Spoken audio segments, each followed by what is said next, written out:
BJP rebel ನಾಯಕ ಯತ್ನಾಳ್ಗೆ high command shock ಕೊಟ್ಟಿದೆ. ಪದೇ ಪದೇ ಯಡಿಯೂರಪ್ಪ ಬಿಜೆಪಿ ರಾಜ್ಯಾಧ್ಯಕ್ಷ ವಿಜೇಂದ್ರ ವಿರುದ್ಧ ಹೇಳಿಕೆ ನೀಡುತ್ತಿದ್ದ ಯತ್ನಾಳ್ ವಿರುದ್ಧ ಉಚ್ಚಾಟನೆ ಅಸ್ತ್ರ ಪ್ರಯೋಗಿಸಲಾಗಿದೆ. ಬರೋಬ್ಬರಿ 6 ವರ್ಷಗಳ ಕಾಲ ಉಚ್ಚಾಟನೆ ಮಾಡಿ ಶಿಸ್ತು ಸಮಿತಿ ಆದೇಶವನ್ನ ಹೊರಡಿಸಿದೆ. ಇನ್ನು ಪಕ್ಷದ ಶಿಸ್ತನ್ನ ಉಲ್ಲಂಘಿಸಿದ ಕಾರಣ ಬಿಜೆಪಿ ಪ್ರಾಥಮಿಕ ಸದಸ್ಯತ್ವವನ್ನ ರದ್ದುಗೊಳಿಸಿ ಇಲ್ಲಿಯವರೆಗೂ ಬಸನಗೌಡ ಪಾಟೀಲ್ ಯತ್ನಾಳ್ ಹೊಂದಿದ್ದ ಪಕ್ಷದ ಎಲ್ಲಾ ಹುದ್ದೆಗಳಿಂದಲೂ ಗೇಟ್ ಪಾಸ್ ನೀಡಲಾಗಿದೆ. ಇನ್ನು ಮುಂದೆ ಬಿಜೆಪಿ ಪಕ್ಷಕ್ಕೂ ಯತ್ನಾಳ್ ಅವರಿಗೂ ಯಾವುದೇ ಸಂಬಂಧ ಇರೋದಿಲ್ಲ. ಬಿಜೆಪಿ ಚಿಹ್ನೆ ಅಡಿ ಗೆದ್ದಿರುವ ಯತ್ನಾಳ್ ಶಾಸಕ ಸ್ಥಾನ ಬೇಡ ಎಂದಾದ್ರೆ ರಾಜೀನಾಮೆ ನೀಡಬಹುದು.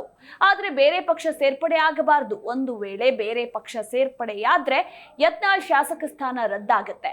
ಇನ್ನು ಯತ್ನಾಳ್ರನ್ನ ವಿಧಾನಸಭೆಯ ನಿಯಮದ ಪುಸ್ತಕದಲ್ಲಿ ಅನ್ಅಟ್ಯಾಚ್ಡ್ ಮೆಂಬರ್ ಎಂದು ಪರಿಗಣಿಸಲಾಗುತ್ತೆ.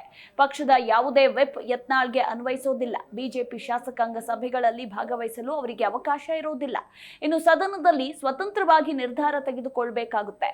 ಇನ್ನು ಬಸನಗೌಡ ಪಾಟೀಲ್ ಯತ್ನಾಳ್ ಉಚ್ಚಾಟನೆಗೊಂಡಿರುವ ಹಿನ್ನೆಲೆಯಲ್ಲಿ ಕ್ಷೇತ್ರದಲ್ಲಿ ಬಿಜೆಪಿ ಕಾರ್ಯಕರ್ತರ ಸಭೆ, ಪಕ್ಷದ ಕಾರ್ಯಕ್ರಮಗಳಲ್ಲಿ ಪಾಲ್ಗೊಳ್ಳಲು ಸಾಧ್ಯವಿಲ್ಲ.